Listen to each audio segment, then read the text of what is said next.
When you are told you are disadvantaged, you begin to place limits on yourself and your abilities.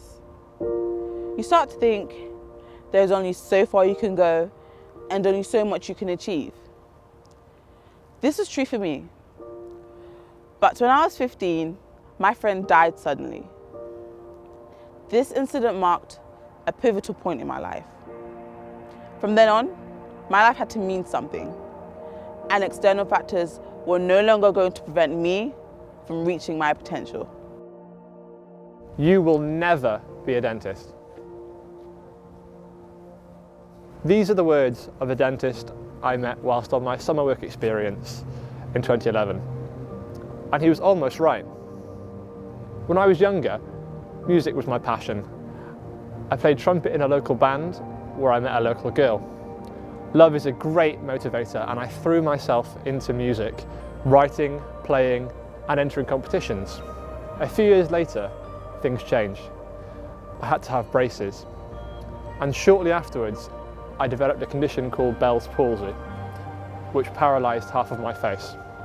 Not ideal for playing trumpet, but it did teach me a lot about the human body and the effect that dentistry can have on our lives. And that's really where it all started.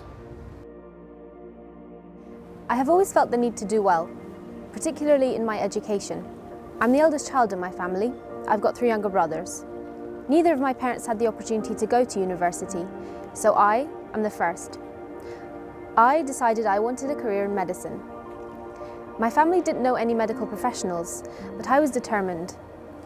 I contacted consultants everywhere I could and got myself lots of work experience. I was predicted the right GCSEs and assumed I would get them. I love learning. It has always been something I've enjoyed doing. It maybe wasn't the coolest thing to be interested in when you're in school, so I hid that passion quite a bit. My parents didn't go to university. Going to university wasn't expected of me, and it definitely wasn't the natural next step. I didn't get the GCSEs needed to apply to medicine. I had serious doubts about whether I could get in. I took my chances and decided to apply anyway. I'm originally from Kurdistan. I spent the summer there and waited anxiously for my A-level results.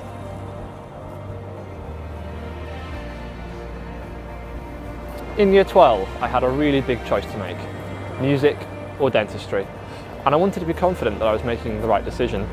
So I asked for lots of advice from lots of different people. But in the end, it came down to one simple thing for me. I could do music as a hobby, but not dentistry. With that in mind, I had just 2 months left to do everything required for my university application.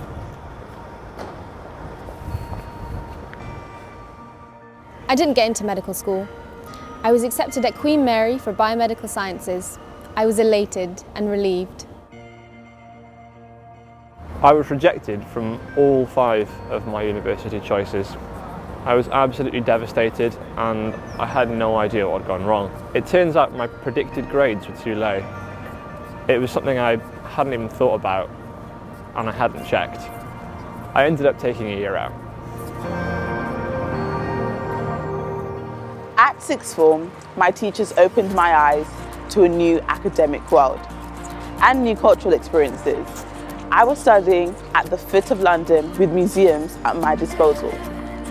Up until then, I think I was one of those inner city school kids who missed out on those basic experiences that really develops an individual intellectually and gives them an appreciation for learning. It was then that I discovered that university was a definite in my future. I have finished my degree. It's been an amazing 3 years. Now I'm studying clinical neuroscience and will be reapplying for medicine next summer. If you're considering university in your future, remember, you will be applying to the same universities and the same courses as lots of other students. Students who you may think have a better chance than you. You have the power to level the playing field. Start early. Remember, GCSEs matter. Never assume and be determined about work experience. I'm not superhuman, and maybe I haven't had the best start in life. Obstacles will always be present.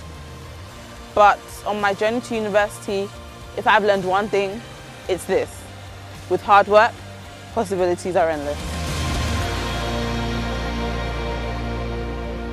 I still knew that I really wanted to be a dentist, and taking a gap year was a small price to pay. I grew up a lot in that year, and I realised that no matter where you think you'll end up, things always change. And that's a good thing, because being prepared to grow and develop as life happens around you is really all part of the fun.